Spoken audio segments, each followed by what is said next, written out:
operation ndio. Kwa maana hapa. Na sex zina operation inafanyika hapa.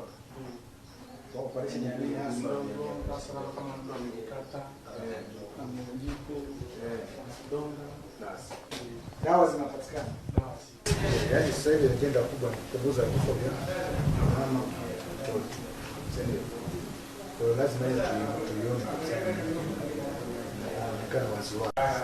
Kampeni kubwa ya Mheshimiwa Rais kupunguza vifo vya mama na mtoto. Na mama mnatekeleza.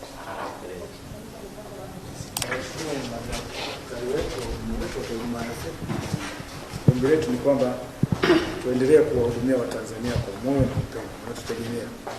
Hakuna na wakati mwingine sisi wagonjwa huwa tunalalamika na nini. Lakini mimi niseme kwa ujumla kwamba sisi tunawashukuru sana.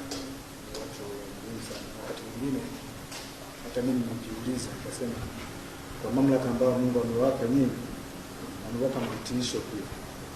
Maana mtu anaweza kutoka nyumbani kwake akifika kwa daktari anamwambia vua nguo, anavua nguo, lala chini, analala, anahudumiwa, anatoka vizuri. Kwa sababu watuhudumia afya zetu. Kwa hiyo sisi wananchi tuwathamini. Tusitangulize kulalamika zaidi kwamba huduma zao sio, lakini hapana, wanafanya huduma. Niwatakie kila laheri, niseme tu kwa neno la nabii au nabii kwamba mtu anayefanya kazi kwa uaminifu mkubwa kama nyinyi, Mwenyezi Mungu hawezi kuwaacha na wala haitatokea akawafanya kuwa mikia, atawafanya vichwa daima. Muendelee kufanya kazi. Amen. Ndio kuchapa kazi tutafika hapa. Asante sana.